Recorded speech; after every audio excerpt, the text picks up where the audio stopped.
Middle east crisis और Iran जंग का 35वां दिन काफ़ी उथल पुथल रहा। ईरान ने दावा किया है कि उसने अमेरिकी फाइटर जेट गिरा दिया है, लेकिन अब सबसे बड़ा सवाल है कि उसका पायलट कहाँ है। इसके लिए अमेरिका सर्च ऑपरेशन चला रहा है। इधर तेल की कीमतें $109 पार कर चुकी है। हालांकि राहत की बात यह है कि हॉर्मुज स्ट्रेट में अब जहाज़ों की आवाजाही धीरे धीरे बढ़ रही है। आखिर ज़मीन पर क्या हो रहा है और ये जंग दुनिया को कितना प्रभावित करेगी, आइए समझते हैं इस रिपोर्ट में। न्यूज़ एजेंसी रॉयटर्स के मुताबिक ईरान में गिराए गए अमेरिकी फाइटर जेट के पायलट की तलाश अभी भी जारी है। अमेरिकी अधिकारियों ने सर्च ऑपरेशन की पुष्टि की है, लेकिन अभी तक पायलट या क्रू के बारे में कोई साफ जानकारी नहीं मिली है। ईरान ने दावा किया है कि उसने F-35 स्टेल्थ फाइटर को मार गिराया, हालांकि इसकी आधिकारिक पुष्टि नहीं हुई है। कुछ एक्सपर्ट्स का कहना है कि जो तस्वीरें सामने आई है वो F-35 नहीं बल्कि F-15 हो सकता है, यानी जेट की पहचान को लेकर अभी भी सस्पेंस बना हुआ है। सोशल मीडिया पर एक वीडियो तेजी से वायरल हो रहा है जिसमें अमेरिकी C-130 हरक्यूलिस विमान ईरान के ऊपर बेहद कम ऊंचाई से उड़ता हुआ दिख रहा है और फ्लेयर्स छोड़ रहा है। माना जा रहा है कि यह ऑपरेशन गिरे हुए पायलट को ढूंढने के लिए चलाया जा रहा है। इसके साथ ही ब्लैक हॉक हेलीकॉप्टर भी कोहग्ल्यू और बोयर अहमद इलाके में तैनात किए गए हैं। ईरान की सैन्य ताकत पर अलग अलग दावे भी किए जा रहे हैं। CNN की रिपोर्ट के मुताबिक लगातार हमलों के बावजूद ईरान के अभी भी आधे मिसाइल लॉन्चर सुरक्षित हैं।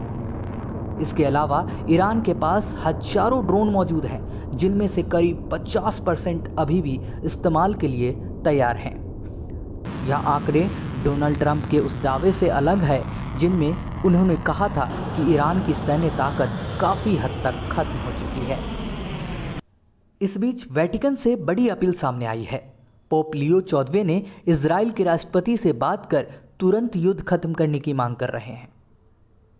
वहीं अफ्रीकी यूनियन ने चीन और पाकिस्तान के 5 पॉइंट प्लान का समर्थन किया है।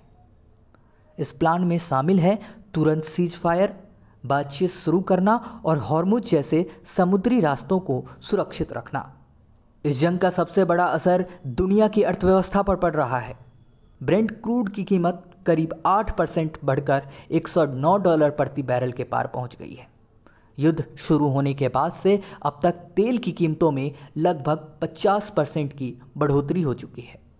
इसका असर दुनिया भर में पेट्रोल डीजल की कीमतों पर दिख रहा है। हॉर्मुज स्ट्रेट, जहां से दुनिया का बड़ा हिस्सा तेल सप्लाई होता है, वहां अब धीरे धीरे जहाज़ों की आवाजाही बढ़ रही है। रिपोर्ट्स के मुताबिक बुधवार को 16 जहाज इस रास्ते से गुजरे। हालांकि युद्ध से पहले यह आंकड़ा रोजाना करीब 130 जहाज़ों का था, यानी स्थिति सुधर रही है, लेकिन अभी भी सामान्य नहीं हुई है। तो कुल मिलाकर ईरान अमेरिका टकराव अब सिर्फ जंग नहीं बल्कि पूरी दुनिया के लिए बड़ा संकट बनता जा रहा है। एक तरफ पायलट की तलाश जारी है, दूसरी तरफ तेल, व्यापार और शांति के तीनों दावे दांव पर लगे हैं। अब देखना है कि आगे यह टकराव शांति की ओर बढ़ता है या और बड़ा संकट बनता है। ऐसे ही अपडेट्स के लिए हमारे चैनल को अभी सब्सक्राइब कर लें।